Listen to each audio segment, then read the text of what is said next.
Hi guys, I'm Samina and welcome to the Cupcake Confession where I show you how you can learn to make amazing decadent desserts and sweet treats. If this is something that you enjoy, then don't forget to subscribe to my channel, and while you do that, also don't forget to ding this little bell button. That way you will be notified every time I post a new recipe. Today I'm showing you how to make meringue kisses, and they make for amazing cake and cupcake decorations. So let's get started. The first thing you want to do is preheat your oven to 90 degrees Celsius, that's 90. Here I have some egg whites at room temperature, and to that I've added some sea salt. This helps add stability to the egg whites. Now on very low speed, I'm just going to use my electric beaters and keep beating this mix for about 3 minutes. You'll see that it starts to get really foamy, and once it has reached that texture, you will also see that it has already achieved stiff peaks.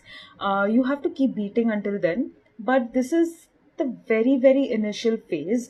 Now it's time to start adding the caster sugar a little by little until this foamy meringue starts to look a little bit more glossy.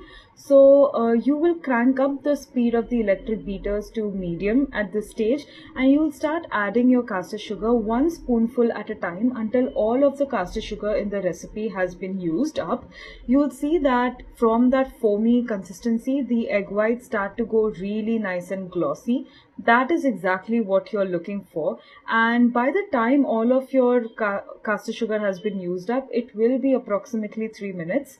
What you will do then is really crank up the speed to full and keep going for about 2 minutes. So you will see that it achieves the stiff peaks after that, and if it hasn't, keep beating for another minute. Now I'm going to separate this into 3 parts, and I'm going to start coloring one with pink and the other I'll leave white. You can make as many variations as you'd like. I like to leave it in 3 or 2 parts actually. So I might divide this into 2 or 3 or even 4 parts depending on what color scheme you are going for. I have left one as a light mild baby pink, and the other one I have colored in a slightly darker pink shade. So once I have done that, I'll beat it for another minute just to make sure that the colors have incorporated well. Now I like to use gel food coloring because using liquid food coloring will sort of mess with the consistency of your meringue.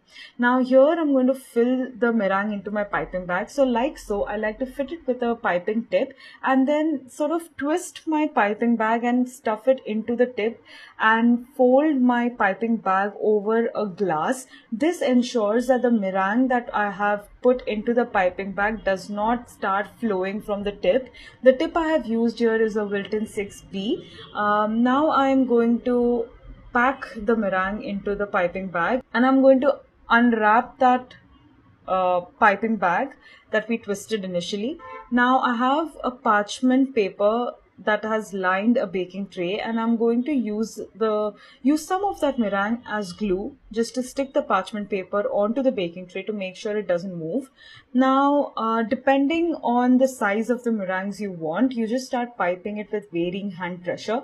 So I like to have a mix of different shapes and sizes. So if I want a larger meringue, I'll just pipe it for a longer duration, slightly over the parchment paper.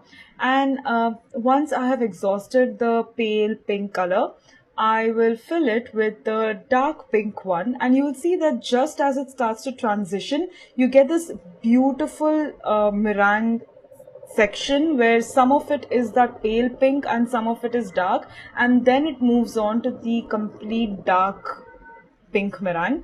These will now go into the oven to dry out for about 1 hour or so, and once they're out of the oven, we will just let it cool completely. What I like to do is just leave it in the oven after it's done, leaving the door open slightly just so it cools down gradually instead of a complete temperature shock. And this is my tray of the meringue kisses, which you can use to decorate cakes and cupcakes. If you have any comments or suggestions, pop them down in the comments below. I post a new recipe every Tuesday and Thursday, so if this is something that you enjoy and if you want to be notified every time I post a new recipe, then don't forget to subscribe to my channel, and while you do that, also don't forget to ring this little bell button. I'll see you again next time. Bye.